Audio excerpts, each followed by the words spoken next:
नमस्कार, mountain prime न्यूजमा स्वागत छ। म पुष्पा श्री कार्की। नमस्कार, म खुशबु दास। सुरुमा अहिलेसम्मका मुख्य समाचार।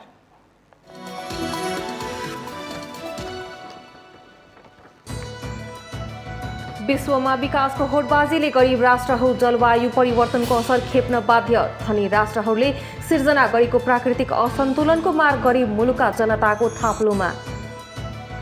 वर्षा सुरु भएसँगै देशभर बाढी र पहिरो, पहाडदेखि तराईसम्म भयानक सङ्कट। पहाड फोर्ने र वन मास्नेहरू सुरक्षित ठाउँमा, तर गरिबहरू नदी किनार भिर पहरामै। कोरोना महामारीकै बीचमा काङ्ग्रेस महाधिवेशनको चुनावी चहल पहल सुरु। नेतृत्वका आधा दर्जन आकाङ्क्षीहरू चुनावी रणनीति बनाउन व्यस्त। जसपा अध्यक्ष ठाकुरले किर्ते कागज निर्वाचन आयोगमा पेश गरेका अर्का अध्यक्ष यादवको आरोप, नक्कली बैठक पुस्तिका तयार गर्नु गैर कानुनी रहेको ठहर। काठमाडौँ उपत्यकामा जारी निषेधाज्ञा सोमबारबाट सकिँदै। स्मार्ट लकडाउनको चर्चाले सर्वसाधारण दुविधामा। काठमाडौँमा केही क्षेत्र खुला गर्दै निषेधाज्ञा जारी राख्ने तयारी। इरानको 13औं राष्ट्रपतिमा कट्टरपन्थी धर्मगुरु इब्राहिम रइस विजयी। रइसको पक्षमा 62% मत प्राप्त।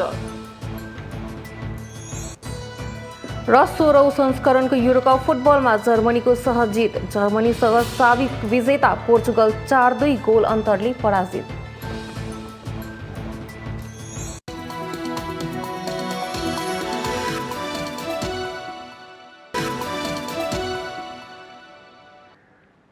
अब समाचार विस्तारमा।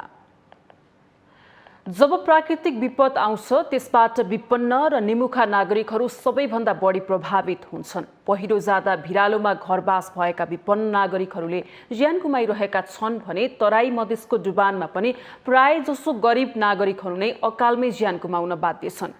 सम्पन्न राष्ट्र र त्यहाँका नागरिकहरूले सृजना गरेको प्राकृतिक असन्तुलनका कारण विश्वभर जलवायु परिवर्तनको असर देखिन थालेको छ। धनी राष्ट्रहरू विकासमा अगाडि बढ्दा गरिब राष्ट्रका जनताले जलवायु परिवर्तनको असर कहिलेसम्म खेपिरहने। जलवायु परिवर्तनका कारण अतिवृष्टि र अनावृष्टिको समस्या बढिरहेको छ। मनसुनमा विभिन्न किसिमको परिवर्तन देखिँदैछ। पानी पर्ने क्रममा विषमता देखिएको छ। क्षणभरमा ठूलो वर्षाका रूपमा आउने पानीले मानव बस्तीहरू नै सङ्कटमा परेका छन्। बाढी, पहिरो जस्ता समस्याका साथै कृषिजन्य उत्पादनमा समेत प्रभाव परिरहेको छ। पछिल्ला दशकमा बढिरहेको औद्योगिक विकास र जनसङ्ख्या वृद्धिका कारण वातावरण र जलवायुमा प्रतिकूलता देखिएको छ। विश्वमा बढिरहेको औद्योगिक क्रियाकलापका कारण कार्बन डाइअक्साइड, नाइट्रोजन, मिथेन जस्ता ग्यासको उत्सर्जन बढ्दा वायुमण्डल नै असन्तुलित बनेको छ। यसले जलवायु परिवर्तन भइरहेको छ। जलवायु परिवर्तनसँगै भइरहेको तापमान वृद्धिले हिउँ पग्लिँदैछ। यसको असर नेपालमा प्रत्यक्ष देखिन थालेको छ। भौगोलिक अवस्थाका आधारमा तराई र मध्य पहाडी क्षेत्रभन्दा उच्च पहाडी हिमाली क्षेत्रमा तापमान अझै बढिरहेको छ। बढ्दो तापक्रमले कैयौं हिमतालहरूमा पानीको सतह बढ्दै गएको छ। नेपालमा 2323 वटा हिमताल छन्, जसमध्ये 21 वटा ताल जोखिमपूर्ण अवस्थामा रहेको अध्ययनले देखाएको छ। हरेक वर्ष बढिरहेको तापक्रमले चोछो रोल्पा, इम्जा, ठुलागी र तल्लो बरुण लगायतका कैयौं तालहरू फुट्न सक्ने अवस्थामा पुगेका छन्। जलवायु परिवर्तनको परिणाम स्वरूप नेपालमा जोखिम बढ्दै गएको छ। नेपालको औसत वार्षिक वर्षा समेत बढिरहेको छ भने खण्डवृष्टिका कारणले विभिन्न स्थानमा वर्षा कम हुँदा जमिन सुक्खा हुँदै गएको छ। प्राकृतिक दृष्टिकोणले नेपालको वातावरण जलवायु परिवर्तनको असरप्रति अति संवेदनशील छ।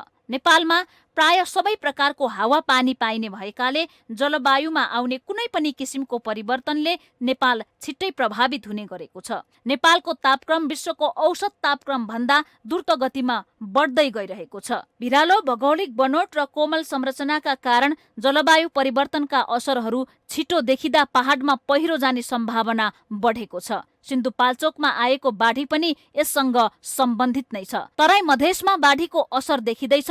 पहाडमा पानीका मूलहरू सुक्न थालेका छन्। तराईमा भूमिगत जलको सतह घट्दा खानेपानीको अभाव हुन थालेको छ।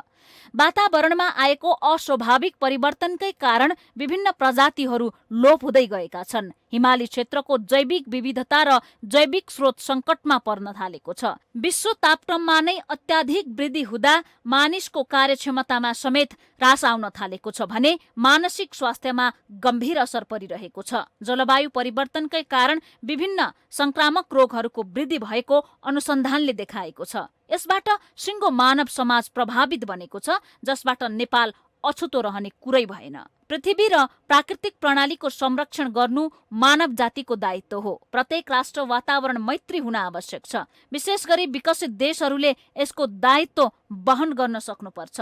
विश्वकै वातावरण नियन्त्रण र सन्तुलन गर्न प्राविधिक तथा आर्थिक स्रोत सञ्चालन गर्नुपर्ने आजको आवश्यकता हो।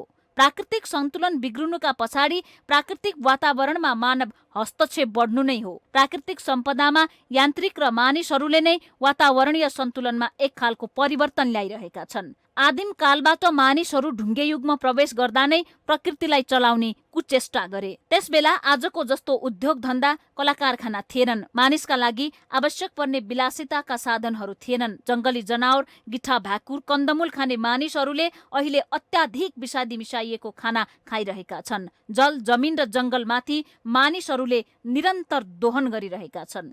त्यसैले मानिसहरूले प्राकृतिक सन्तुलन बिग्रने गरी गरिरहेको विकास निर्माण व्यवस्थित हुन जरुरी छ। भावी पुस्तालाई सुरक्षित राख्ने हो भने जल, जमिन र जङ्गलमाथिको अवैधानिक दोहन, उत्खनन लगायतका कार्यहरूलाई अविलम्ब रोक्नुपर्छ। जथाभावी प्रकृतिको दोहन र उत्खनन मानव अस्तित्वकै विरुद्धमा छ भन्ने कुराको ज्ञात हुन जरुरी छ। अन्यथा जलवायु परिवर्तनले थप विनाश निम्त्याउने निश्चित छ। वर्षाको सुरुवातीमै धेरैको सपना पहिरोले बगाएको छ। हेलम्बु चनौटेबाट वितण्डा मचाउँदै आएको बाढीले सिन्धुपाल्चोकको मेलम्ची बजार डुबेको छ। हेलम्बुको केही क्षेत्र ध्वस्त बनाएको छ अनि डुबाएको छ मनाङका बस्तीहरू। अघिल्ला वर्ष झै तराईका बस्ती डुबानको त्रास पनि सुरु भइसकेको छ। हरेक बर्खायाम भयानक सङ्कट बन्दै आएको छ। के यो नेपालीको नियति बन्नुपर्ने विषय हो र? झरी सुरु भएसँगै देशका धेरै बस्तीका जनधनका साथै कैयौं आशा, सपना र भविष्यसम्म सङ्गालिएका भौतिक आधार पनि डुबेका छन्। ठूलो जनधनको क्षति भइसकेको छ। तर विपत्तिमा परेकाहरूको उद्धार, राहत तथा पुनर्स्थापना राम्रो भएको देखिँदैन। बगर पुर्याएकाहरूको पूर्ण भरपाई कसै गरी हुँदैन। तर पनि पीडा कम गर्न राहत भने दिन सकिन्छ। तर अहिले क्षति भएका ठाउँ सिन्धुपाल्चोक र मनाङ लगायतका क्षेत्रमा हेर्ने हो भने त्यो उचित राहत तथा व्यवस्थापन देखिँदैन। तमासा मात्रै हुने समुदाय, रेडियो, टिभीमा मात्रै भेटिने शासन व्यवस्था भएसम्म पीडितले दुःख हरेक नयाँ मोडमा पाइरहेका छन्। जति पनि स्रोत सामग्रीहरू आउँछ त्यो हाम्रो जिल्ला दैविक प्रकोप जुन हाम्रो समिति छ, जुन एउटा जिल्लाको समिति छ, त्यो समिति मार्फत चाहिँ निकै नै कम मात्रामा मात्रै आइरहेको छ। मान्छेहरूले आफ्नो हिसाबले आफ्नो खुसीले जाने, 1 किलो दाल बोक्ने राहत दिएको भन्ने, अनि त्यसलाई नै भाइबरमा राख्ने, कतिपय सोसियल नेटवर्किङको साइटहरूमा राख्ने र त्यो अनुसारको चाहिँ यहाँको भयावह अवस्थाको पनि कल्पना गराउने, त्यस्तो खालको प्रवृत्तिहरू पनि बढेको छ। जहाँ हराइएका तुरुन्तै खोजी हुँदैनन्, घाइते उपचार हुँदैनन्, पीडितले पालमुनि चाउचाउका भरमा कैयौं दिन गुजार्नुपर्छ, बगेको बास, गुमेको सम्पत्ति कसै गरी फिर्ता हुँदैन। फेरि अर्को बास बसाउने मेसोमा प्रकोप पीडित नितान्त एक्लो हुन्छ।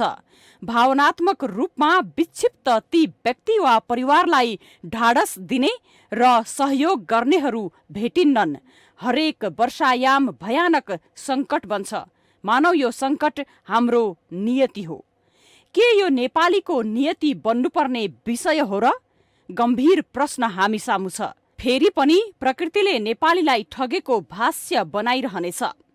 प्रकोप नियन्त्रण, वातावरण संरक्षण र प्रकोपमा परेकाहरूको उद्धारमा समुदाय स्तरको भूमिका र राज्यको कर्तव्य एवं सचेत प्रयासलाई पृष्ठभूमिमा धकेलिनेछ। नेपालको भौगोलिक संरचना जटिल र विविधतापूर्ण छ। त्यसैले मानवीय गतिविधि वैज्ञानिक तवरले योजनाबद्ध र विशेष सावधानीका साथ गर्नुपर्ने हुन्छ।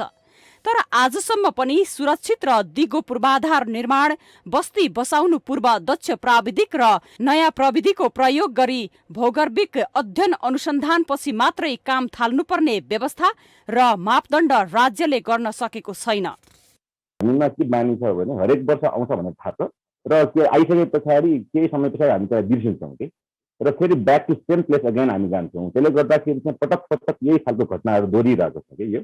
र सिन्धुपाल्चोकको कुरा गर्दाखेरि सिन्धुपाल्चोकमा भनेको चाहिँ यो बसाइँ सराई यो भनेको त्यो ठाउँमा अर्बनाइजेसन हुने क्रममा भइरहेकोले गर्दाखेरि विशेष गरी हामी फ्लडलाई चाहिँ के बिर्सिन्छौँ भने अहिले सानो छ भन्दैमा त्यो सबै त्यस्तै रहन्छ भन्ने हुँदैन। त्यो भनेको त्यसले चाहिँ आफ्नो यो एउटा स्वरूप चाहिँ त्यसले कुनै न कुनै वर्षमा लिन्छ होइन। त्यसले गर्दाखेरि सबैभन्दा राम्रो भनेको चाहिँ हामीले ल्यान्ड इन्क्रोचमेन्ट नगर्ने। पहाड फोर्नेहरू, वन मान्छेहरू, नदी बेच्नेहरू त सुरक्षित ठाउँमा बस्छन्, तर जोसँग सम्पत्ति छैन उनीहरू नदी किनारा र भिर पहिरोमै बस्न बाध्य छन्। अहिले बाढी पहिरोमा परेकाहरू पनि तिनै हुन् जो खोला किनारमा झुपडी बनाएर बस्न बाध्य थिए।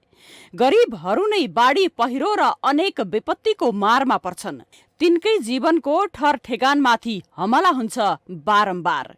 एकातिर कोरोनाको कहर र अर्कोतिर बाढी पहिरोको प्रकोप र जोखिम। सरकारलाई भने निरीक्षण गर्न, उद्धार समिति बनाउन, प्रतिवेदन तयार गर्न कम्तीमा पनि 1 वर्ष लाग्नेछ। तर त्यो संस्कार यसपालि नदोहोरियोस्। माउन्टेन टेलिभिजन SD का लागि राधिका जोशी, काठमाडौँ।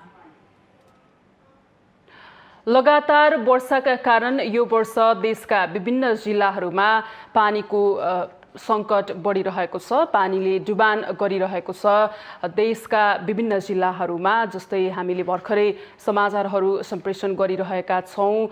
सिन्धुपाल्चोक जिल्लामा धेरै धनजनको क्षति भइरहेको छ र अहिले देशका अरू विभिन्न जिल्लाहरूमा पनि पानीको बहाव बढेको भन्ने कुराहरू आइरहेका छन्। र यसै क्रममा चाहिँ कञ्चनपुर जिल्लाको महाकाली नदीमा पनि पानीको बहाव बढेको र बस्तीमा पसेको भन्ने समाचार बाहिर आइरहेका छन्। यसै बारेमा हामीलाई थप जानकारी दिन हामीसँग अहिले कञ्चनपुर जिल्ला प्रमुख रामकुमार महतो हाम्रो टेलिफोन सम्पर्कमा हुनुहुन्छ। महतो सर, हजुर, स्वागत छ यहाँलाई माउन्टेन टेलिभिजनमा। धन्यवाद। के छ अहिले त्यहाँ कञ्चनपुरको जिल्लामा चाहिँ काली नदी बढेको, महाकाली नदी बढेको भएर बस्तीमा पसेको भन्ने खबर छ। कस्तो छ अहिले त्यहाँको अवस्था, बताइदिनुहोस् न। हजुर, महाकालीबाट अहिले बस्तीमा त्यस्तो ठुलो खतरा पुग्ने अवस्था छैन। यद्यपि यहाँले उल्लेख गर्नुभयो जस्तो अब हिजो बिहान त्यहाँ महाकाली नदीमा पुल निर्माणको काम भइरहेको छ। त्यहाँ विभिन्न ठाउँमा बाँध बाँध्ने, रिटेनिङ वालहरू लगाउने गर्दाखेरि त्यहाँ केही पानीहरू छेकिएर बस्तीमा पसेको थियो। त्यो सामान्य डुबान भएको हो। त्यसलाई निकास गरेपछि, तत्कालै त्यो निकास गरेपछि त्यो समस्या समाधान भयो। त्यो चाहिँ अब अरू प्राकृतिक कारणले नभएर त्यो चाहिँ अब हाम्रो त्यो निर्माण कामले गर्दाखेरि पानीको बाहिरबाट पानी महाकाली नदीमा प्रवेश गर्ने ठाउँ चाहिँ छेकिएर केही घरहरूमा पानी पसेको अवस्था थियो। त्यो समस्या समाधान भइसकेको छ।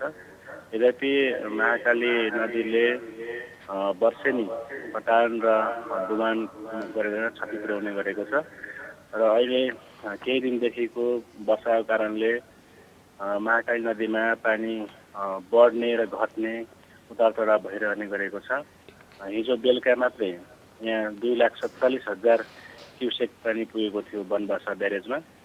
अहिले बिहान 6 बजे 2,23,000 क्युसेक बगिरहेको अवस्था छ।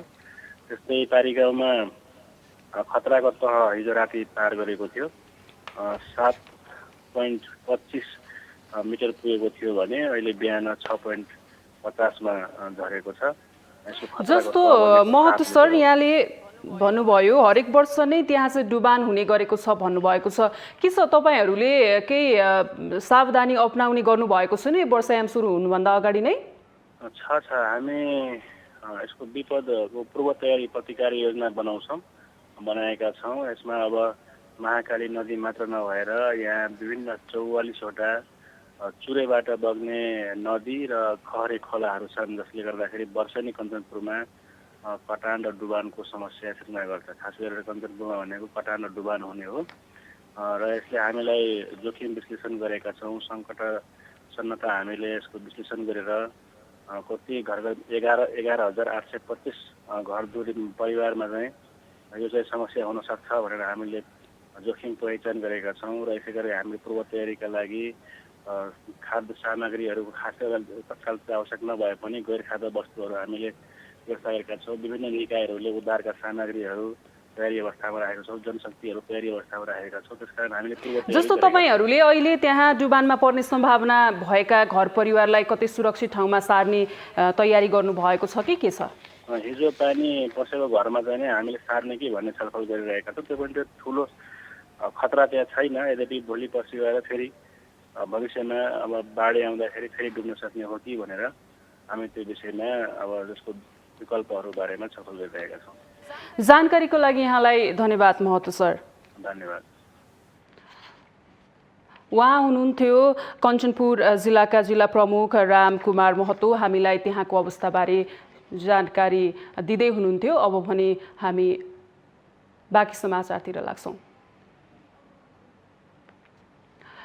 भारतको धौलागङ्गा जलविद्युत परियोजनाको ड्यामबाट पानी नछाडेपछि भारतीय पक्षबाट कुनै पत्रचार नभएको कार्यालयले जनाएको छ। महाकाली नदीमा पानीको सतह निरन्तर बढिरहेकाले महाकाली नदीको तटीय क्षेत्रका बासिन्दालाई सचेत र सुरक्षित जिल्ला गरिएको जनाइएको छ।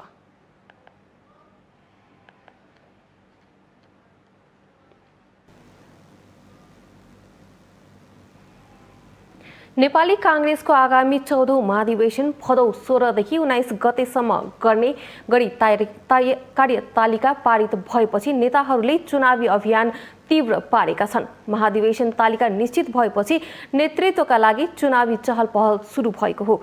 नेतृत्वका लागि आकांक्षी नेताहरूले आफू निकटहरूसँग परामर्श गरेर चुनावी रणनीति बनाउन थालेका हुन्। सभापति शेरबहादुर देउवा र रामचन्द्र पौडेल कोइराला परिवारले कोरोना कहरका बीच छुट्टा छुट्टै अभियान सुरु गरेका हुन्। विशेष गरी नेतृत्वका लागि आकांक्षी नेताहरूले आफू निकटहरूसँग परामर्श गरेर चुनावी रणनीति बनाउन थालेका हुन्। दूर्य पक्ष बाहेक अरू केही नेताहरू समेत नेतृत्वमा आकांक्षी छन्।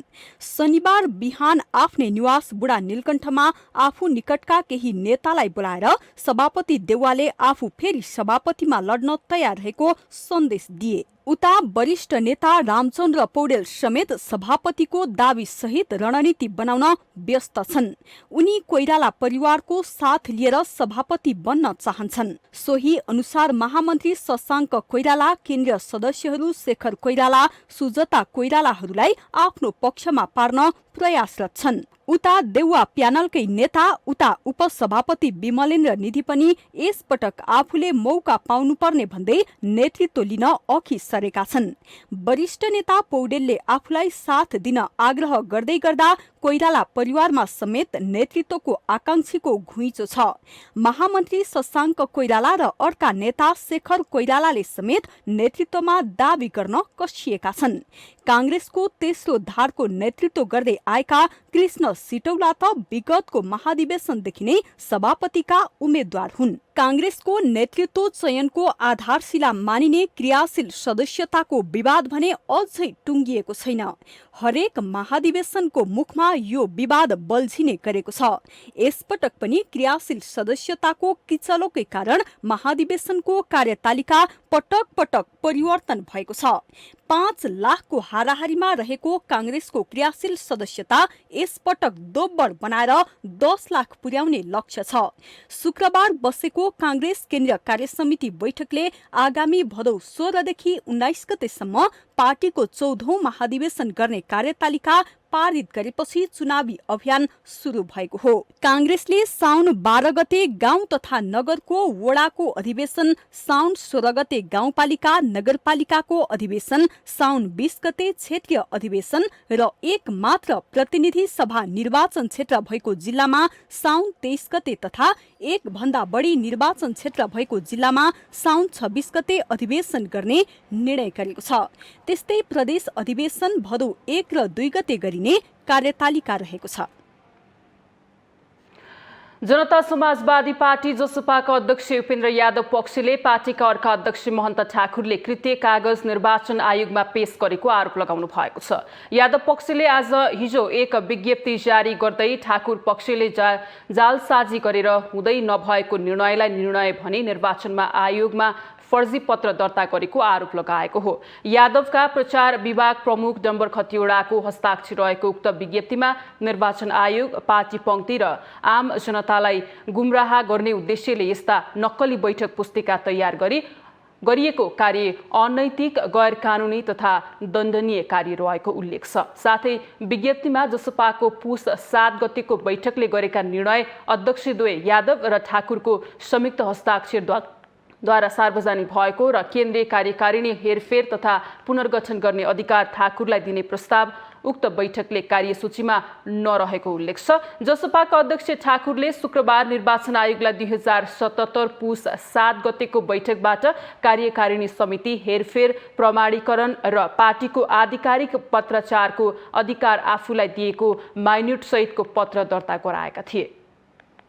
ठाकुर पक्ष केपी ओली नेतृत्वको सरकारमा सहभागी भएपछि जसपाको विवाद अहिले निर्वाचन आयोगमा पुगेको छ।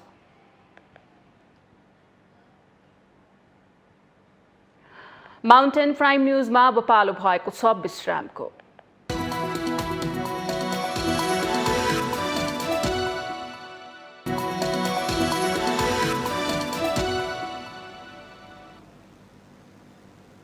विश्रामपछि स्वागत छ। अब बाँकी समाचार।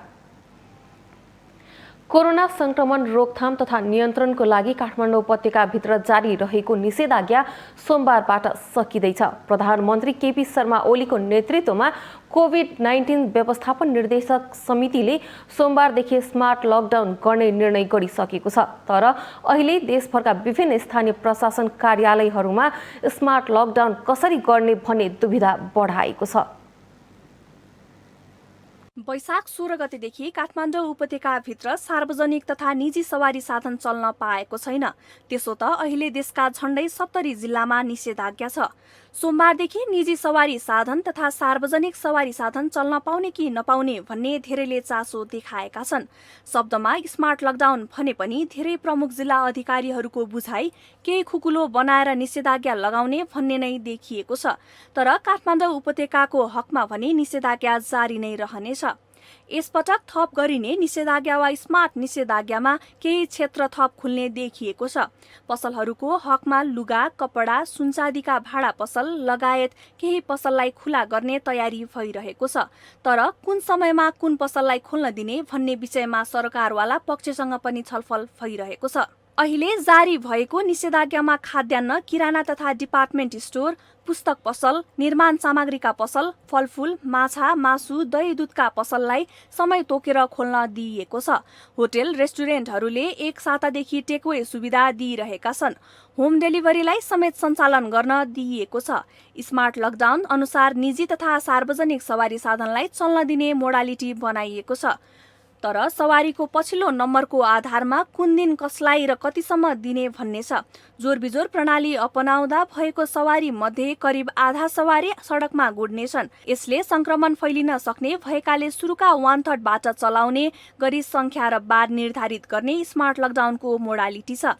तर यसरी सवारी चलाउन सडकमा कार्यान्वयनका लागि खटिने ट्राफिकलाई व्यवहारिक नहुने भएकाले पनि यस विषयमा अझै गृह कार्य भइरहेको छ।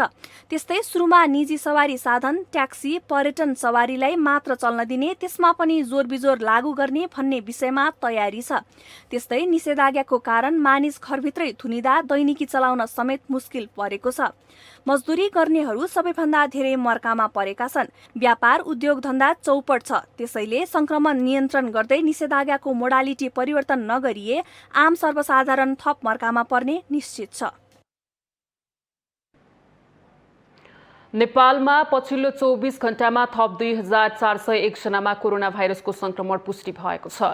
स्वास्थ्य तथा जनसङ्ख्या मन्त्रालयका अनुसार शुक्रबार देशभर पीसीआरबाट कुल 1688 र एन्टिजेन परीक्षणबाट 713 गरी कुल 2401 जनामा संक्रमण पुष्टि भएको हो। त्यस्तै पछिल्लो 24 घण्टामा 3660 जना संक्रमण मुक्त भएका छन्। नेपालमा कोरोना निको हुने प्रतिशत 98.3% रहेको मन्त्रालयले जनाएको छ। देशभर अहिले 441 जना क्वारेन्टिनमा छन् भने पछिल्लो 24 घण्टामा 7010 पीसीआर र 4686 नमुना एन्टिजेन परीक्षण भएको मन्त्रालयले जानकारी दिएको छ। नेपालमा हाल सक्रिय कोरोना संक्रमितको संख्या 57618 पुगेका छन्। त्यस्तै अहिले देशभर संस्थागत आइसोलेसनमा 3885 जना रहेका छन् भने होम आइसोलेसनमा 53733 रहेका छन्। नेपालमा 874 जना कोरोना संक्रमित आइसियुमा उपचाररत रहेका छन् भने 258 जनाको भेन्टिलेटरमा उपचार भइरहेको स्वास्थ्य मन्त्रालयले जनाएको छ। त्यसैगरी पछिल्लो 24 घण्टामा 34 जनाको मृत्यु भएको स्वास्थ्य मन्त्रालयले जानकारी दिएको छ। नेपालमा कोरोनाबाट मृत्यु हुनेको संख्या 8675 पुगेको छ।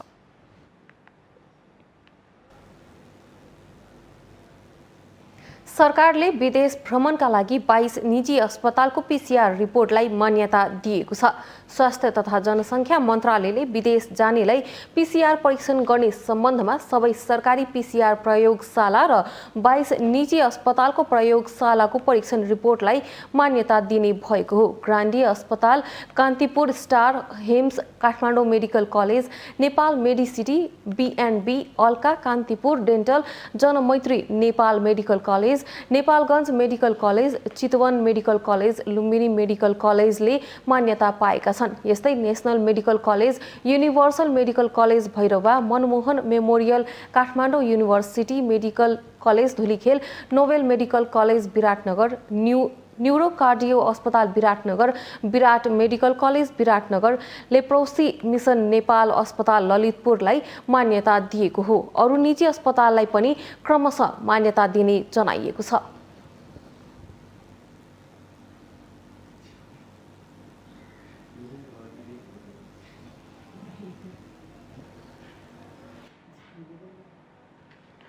केही दिनदेखि सक्रिय मनसुन तत्काल कमजोर नहुने मौसमविदले बताएका छन्। यस वर्ष सुरुमै मनसुन सक्रिय भएर भित्रिएकाले तत्काल कमजोर हुने अवस्था नरहेको जल तथा मौसम विज्ञान विभागका मौसमविद शान्ति कडेलले जानकारी दिनुभयो। यस वर्ष मनसुन सक्रिय भएर भित्रिएकाले यो वायुको प्रभाव अझै केही दिन कायम रहने देखिन्छ। त्यसैले पनि केही दिन वर्षाको सिलसिला निरन्तर जारी रहन सक्नेछ। केही दिनपछि भने यो वायुको प्रभाव निस्तेज हुने जनाइएको छ।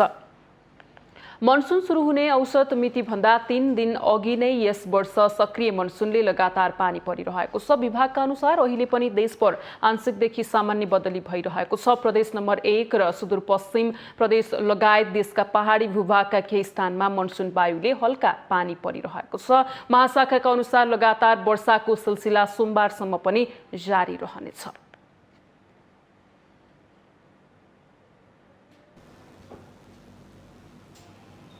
सुनसरी र मोरङको सिमानामा पर्ने बुढी खोलामा लगाइएको तटबन्ध 2 वर्ष नपुग्दै भत्किएको छ। इटहरीतर्फ लगाइएको तटबन्ध भत्किएको हो। करिब 60 लाख रुपैयाँको लगानीमा 2 वर्ष अघि निर्माण गरिएको तटबन्ध वर्षा हुनु अगावै लडेपछि खोला आसपासका बासिन्दा त्रसित छन्। सुनसरीको इटहरी उपमहानगरपालिकाले 2075 साल पौष 28 गतेबाट राष्ट्रपति चुरे संरक्षणबाट आएको करिब 60 लाख रुपैयाँ र अन्य स्रोत जुटाएर तार जालीयुक्त तटबन्ध निर्माण गरेको थियो। तर त्यति ठूलो रकमबाट बनेको तटबन्ध चरम लापरवाहीकै कारण फेरि भत्किएको छ। स्थानीय तहले नदीजन्य पदार्थ उत्खनन दिएका कारण तटबन्ध भत्किएको हो। तत्कालीन टीका प्रसाद पराजुलीको अध्यक्षतामा एक समितिबाट तटबन्ध निर्माण भएको थियो। कामको सुरुवातमै चित्त बुझ्दो काम नभएको भन्दै निर्माण गरिसकेको जालीवाला तटबन्ध पुनः निर्माण गरिएको थियो। निर्माण समितिले जग्नै नखनी माथिबाट मात्र जाली लगाउँदा यस्तो समस्या आएको स्थानीयले गुनासो गरेका छन्। यो पर्खाल हेर्दाखेरि अलिकति टेक्नोलोजी पनि छ नि त हाम्रो नेपालमा। त्यो टेक्नोलोजी प्रयोग गरेर यसलाई अलिकति ढल्काएर कसरी हुन्छ त्यो गर्न छोडेर अब यसलाई सिधा राखेर कतिखेर काम टालौँ जस्तो चाहिँ भएको देखिन्छ के। उक्त स्थानबाट इटहरी वर्षायामको समयमा डुबानमा पर्दै आएको छ। वर्षा लागेसँगै स्थानीय रातभर जाग्राम बस्ने गरेका छन्। यता इटहरी 4 का ओडाध्यक्ष चन्द्रप्रसाद भट्टराईले गम्भीर लापरवाहीले तटबन्ध लडेको स्वीकार गर्नुभएको छ। बालुवा गिट्टी उत्खनन कार्यलाई रोक्न नसक्दा यो अवस्था आएको उहाँको भनाइ छ। मान्छेहरू चाहिँ त्यो बालुवा गिट्टी निकाल्दै जालीकै मुनि पुगिसक्यो। हेर्नुहोस्, हामीले धेरै पटक त्यहाँखेरि प्रहरी प्रशासन नगरपालिका मार्फत हामी वडा मार्फत प्रहरी प्रशासन हामी आफै गएर धेरैपल्ट उहाँहरूलाई यसो नगर्नुहोस् भनेर पनि भन्यौँ है। बााउन्ड्री पनि क्लियर गऱ्यौँ। त्यो गर्दै पनि अब खासमा हामीले त्यसलाई पूर्णतः नियन्त्रण गराउन नसकेकै अवस्था। यति धेरै रकममा निर्माण गरिएको संरचना वर्ष दिन पनि टिक्न नसक्नुले गुणस्तरहीन काम भएको प्रष्ट देखिन्छ। अर्कोतर्फ वातावरण प्रभाव मूल्याङ्कन बिनै नदीजन्य वस्तु दोहन गर्नुले तटबन्धमा क्षति पुगेको देखिन्छ। माउन्टेन टेलिभिजन एसडी का लागि सुनसरीबाट विनोद आचार्यको रिपोर्ट। न्युजमा फेरि पालो भएको छ अर्को विश्रामको।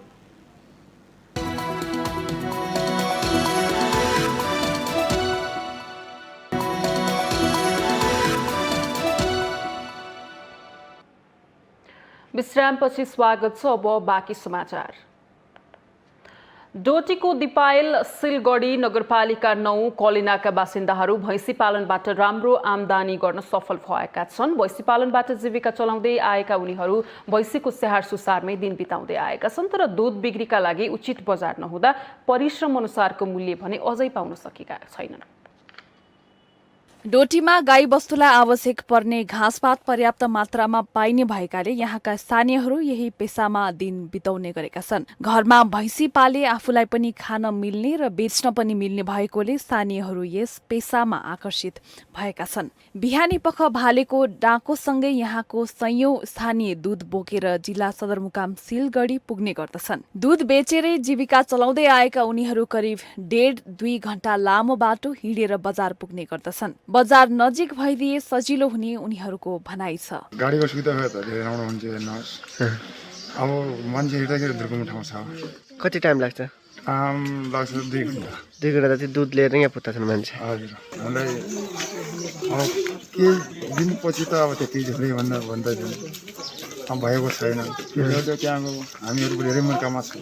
भैँसी पाल्न त्यति सजिलो छैन। भैँसीकै स्याहारमा दिन बिताए पनि भोलि बिहान दूध कम पो हुन्छ कि भन्ने चिन्ताले किसानलाई पिरोल्ने गरेको छ। बजारमा लगेर 1 लिटर दूध बेच्दा 30 देखि 40 रुपैयाँ पाइन्छ। आफूसँग थोरै मूल्यमा किनेर बजारमा व्यापारीले भने धेरै मूल्यमा बिक्री गर्ने गरेको स्थानीयले बताएका छन्। 100 घर जति गाउँ छ, 36 घर जति हाम्रो खेतकाट्यमा छ। अनि गुणे अलग छ, वारिपारि गुणे आफूसँग दूध लिएर आउँछन् बिहान बिहान सब। कति घण्टा लाग्दछन् यहाँबाट सिलगढी पुग्दा? 1 घण्टा लाग्छ। 1 घण्टा दिन हुन्छ जाने? डेली हुन्। अर्का दूध लैजान्नु? लैजान्नु। कोही 30 रुपियाँ मान्नु लगाएको छ, कहिले 35 लिन्छ, कहिले 40 लिन्छ, त्यस्तै गरेका छन्। किसानहरूले पुरानै परम्परागत ढङ्गबाट कृषि पेसा गरिरहेका छन्। यसलाई प्रविधिसँग जोड्न सके मनग्गे आमदानी लिन सकिने बताइएको छ। सरोकारवाला निकाय पनि भैँसी पालनलाई प्रोत्साहन गर्नको लागि विभिन्न काम गरिरहेका छन्। किसानले गाई भैँसी पालनलाई मुख्य पेशा बनाए पनि बजारको समस्या भोग्दै आएका छन्। कहिले दूध बिक्री हुँदैन त दूध बिक्री गरे पनि परिश्रम अनुसार अनुसारको मूल्य पाउन नसकेको किसानको गुनासो छ। भेटेरिनरी अस्पताल तथा पशु सेवा कार्यालय डोटीले भने उचित बजार व्यवस्थापनको लागि काम गरिरहेको जनाएको छ। एकदमै पशु आहारको एउटा ठुलो समस्याको रूपमा घाँस विकासको कार्यक्रमहरू त्यसैमा प्याकेजको रूपमा लैजाने, त्यसैको साथसाथै अब यहाँ प्रमुख रूपमा देखिएका चाहिँ अब कोरेट भयो, एचएसपी हो, यस्ता रोगहरूको चाहिँ निराकरण गर्ने, रोकथाम गर्ने, निराकरण गर्ने उद्देश्यले त्यसको खोपको व्यवस्थापन र साथसाथै त्यसमा आन्तरिक र बाह्य परिस्थिति विरुद्धका औषधिहरू पनि त्यो प्याकेजको रूपमा राखेको छ। र बिमा, विशेष गरेर बिमा योजनालाई हामीले यसमा जोडेर अनिवार्य बिमा गराउने भनेर हामीले त्यसमा राखेका छौँ। किसानहरूको समस्या समाधानका लागि चालिएका कदमहरू यथाशीघ्र लागू गर्नुपर्ने देखिन्छ। सबैभन्दा बढी त किसान बिचौलियाबाट ठगिने गरेका छन्। यस विषयमा सरकारवाला निकायको ध्यान जान जरुरी छ। माउन्टेन टेलिभिजन एसडीका लागि डोटी सहकर्मी टेक बहादुर साउदको रिपोर्ट। पछिल्लो समय पाल्पाका कृषकहरूले लिचीलाई मुख्य नगदी बालीका रूपमा उपयोग गर्दै आमदानीको बलियो माध्यम बनाएका छन्। तर यस वर्ष भने कोरोना महामारी रोकथामका लागि गरिएको बन्दाबन्दीको कारण लिची बजार पठाउन समस्या भयो, जसकारण अत्याधिक वर्षाको कारण लिची बोटमै सड्ने अवस्था आएको छ। लिची पाक्ने समयमा निरन्तरको र कोरोना संक्रमण रोकथामका लागि गरिएको बन्दाबन्दीको कारण पाल्पाका लिची कृषकहरू मारमा परेका छन्। वर्षात र बन्दाबन्दीको कारण लिचीले बजार नपाउँदा बोटमै कुहिने अवस्थामा रहेको छ। हाम्रो बारीका लिचीहरू भाउ पनि पाएको छैन, बजारले लान पनि छैन गाडीहरू, अनि समस्या भएको छ। कसरी के गर्ने, बुटैमा रहन दिने हो कि? अब यसलाई चाहिँ सरकारले, स्थानीय सरकारले विशेष पहल गरिदिनु पर्यो, त्यसपछि बल्ल किसानको राहत मिल्छ। यो सरकारले गरेको पनि देखिया छैन। किन यस्तो गरिरहेको? किसान मर्कामा छ। कोभिडको कारणले गर्दा हामीले लिची बेच्नै पाइएन, किनभने यो किसानको माल किन्न आउँदा प्रतिस्पर्धा हुनुपर्छ। प्रतिस्पर्धा गर्न कुनै मान्छे पनि आएनन् र हाम्रो सबै तसनस भयो। खेतमा पनि त्यस्तै, बारीमा पनि त्यस्तै, न टमाटर बेच्न पाइयो न लिची बेच्न पाइयो। लिची आधा झरेर गइसक्यो। समय असाध्य लाग्दै लिची बेच्ने अहिले यो समयसम्म आउनु भएको छैन। खै के गर्नु भएको हामीलाई थाहा पनि दिनुहुन्न। गरिदिए, राम्रो गरिदिए उहाँहरूलाई बाट हामी पनि आभारी हुने थियौँ।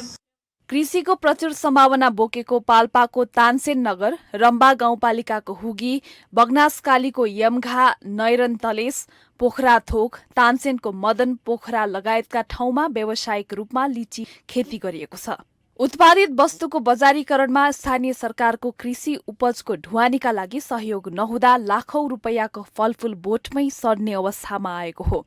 कृषकहरूले उत्पादित कृषि उपज सदरमुकाम तानसेन, रूपन्देहीको बुटवल, गुल्मीको तमघास तथा नवलपरासीका विभिन्न बजारहरूमा बिक्री हुने गरेको छ। सड़क यातायातको अवस्था र कोभिड संक्रमणको दरमा कमी नआउँदा घर घरमा पुगेर खरिद गर्ने व्यापारी पनि नआउँदा बोटमै सड्ने अवस्था आएको हो। कृषकद्वारा उत्पादित कृषि उपज ढुवानीका लागि स्थानीय सरकारले अनुदानको व्यवस्था गर्नुपर्ने बताइएको छ। ठाम ठाममा नगरपालिका जनप्रतिनिधिहरूले हामी सबै मिलेर किसानहरूलाई कमसेकम ढुवानीमा अनुदान दिने र यसको सामान्य मूल्य निर्धारण पनि गरिदिने व्यवस्था भयो भने उहाँहरूलाई ठुलो राहत मिल्छ। स्थानीय सरकारले उत्पादनमा आधारित ढुवानीको लागि अनुदानको व्यवस्था गरेको खण्डमा आयातित कृषि उपजको प्रतिस्थापन गर्दै व्यावसायिक कृषिको माध्यमबाट कृषकहरूको जीवनस्तरमा परिवर्तन हुने देखिन्छ। त्यसका लागि स्थानीय सरकारले किसानमुखी कार्यक्रम बनाउन जरुरी छ। माउन्टेन टेलिभिजन एसडीका लागि पाल्पा सहकर्मी प्रकाश नेपालको रिपोर्ट। अविरल वर्षापछि आएको बाढीले कटान गर्दा सिन्धुपाल्चोकको हेलम्बुमा रहेको इलाका प्रहरी कार्यालयको भवन बगाएको छ। शुक्रबार राति प्रहरीको 2.5 तले पक्की भवन ढलेको बागमती प्रदेश प्रहरी प्रमुख वसन्त लामाले जानकारी दिनुभयो। भवनमा प्रहरी कर्मचारीहरू चाहिँ बसेका थिएनन्। नदीले कटान गरेर ढुङ्गाको जाली र भान्सा भत्काएपछि प्रहरीलाई छुट्टै स्थानमा राखिएको थियो। त्यसैले प्रहरी कर्मचारी भने सबै सुरक्षित छन्। हेलम्बुमा प्रहरीको चौकी 5 महिना अघि मात्रै निर्माण सकिएर उद्घाटन भएको थियो। भवन निर्माणका लागि प्रदेशको आन्तरिक मामिला तथा कानुन मन्त्रालयले 3,17,69,000 रुपैयाँ बजेट दिएको थियो। क वर्गको यो इलाका प्रहरी कार्यालयमा प्रहरी निरीक्षकको कमान्ड रहन्छ। यद्यपि हाल सहीले कमान्ड गरिरहेका थिए।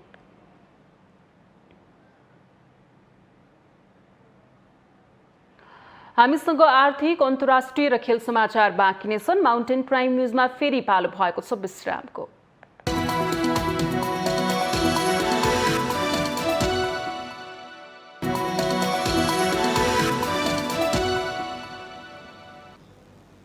विश्रामपछि स्वागत छ। अब पालो आर्थिक समाचारको। नेपालमा भर्खरै मात्र व्यावसायिक खेतीको रूपमा सुरुवात गरिएको स्ट्रबेरी व्यवसाय यतिखेर सुनसरीमा निकै नै फस्टाएको छ।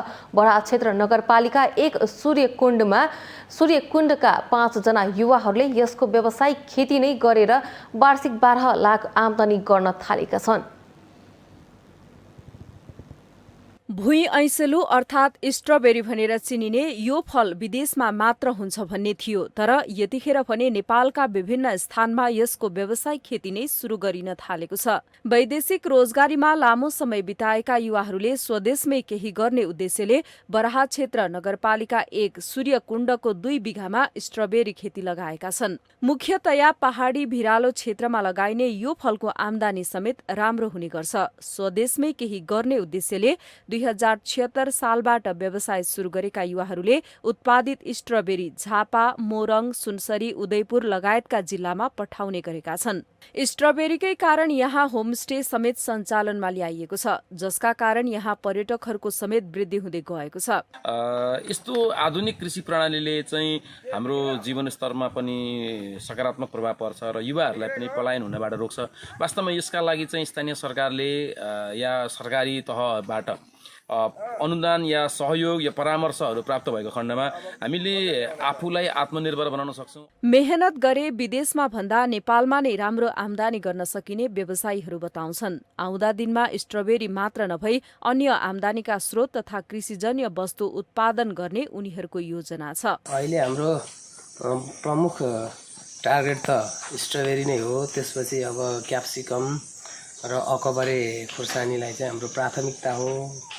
यो हाम्रो यो छ भने अर्को भनेको अब हामीले एग्रो टुरिज्म भनिराख्दाखेरि हामीले पशु पन्छीलाई पनि यहाँ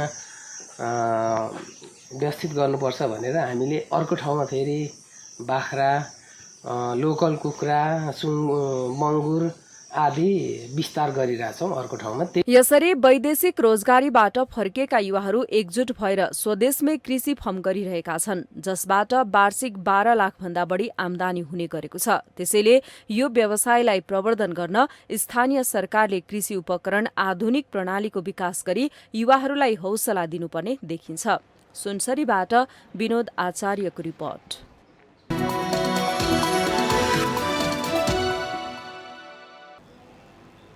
यो सँगै हामी माउन्टेन प्राइम न्युजको अन्त्यमा आइपुगेका छौँ। जाँदै मुख्य समाचार पुनः एकपटक।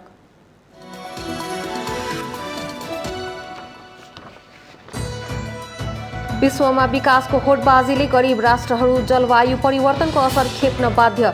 धनी राष्ट्रहरूले सिर्जना गरेको प्राकृतिक असन्तुलनको मार गरिब मुलुकमा जनताको थाप्लोमा। वर्षा सुरु भएसँगै देशभर बाढी र पहिरो, पहाडदेखि तराईसम्म भयानक सङ्कट। पहाड फोर्ने र वन मास्नेहरू सुरक्षित ठाउँमा, तर गरिबहरू नदी किनार र भिर पहरोमै। कोरोना महामारीकै बीचमा काङ्ग्रेस महाधिवेशनको चुनावी चहल पहल सुरु। नेतृत्वका आधा दर्जन आकांक्षीहरू चुनावी रणनीति बनाउन व्यस्त।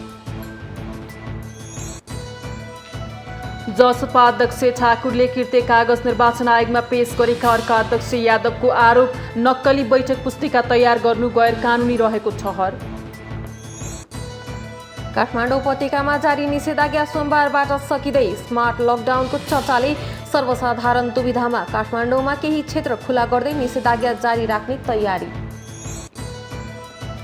इरानको 13औं राष्ट्रपतिमा कट्टरपन्थी धर्मगुरु इब्राहिम रइस विजयी। रइसको पक्षमा 62% मत प्राप्त। र 16औं संस्करणको युरोकप फुटबलमा जर्मनीको सहज जित। जर्मनीसँग साबिक विजेता पोर्चुगल 4-2 गोल अन्तरले पराजित।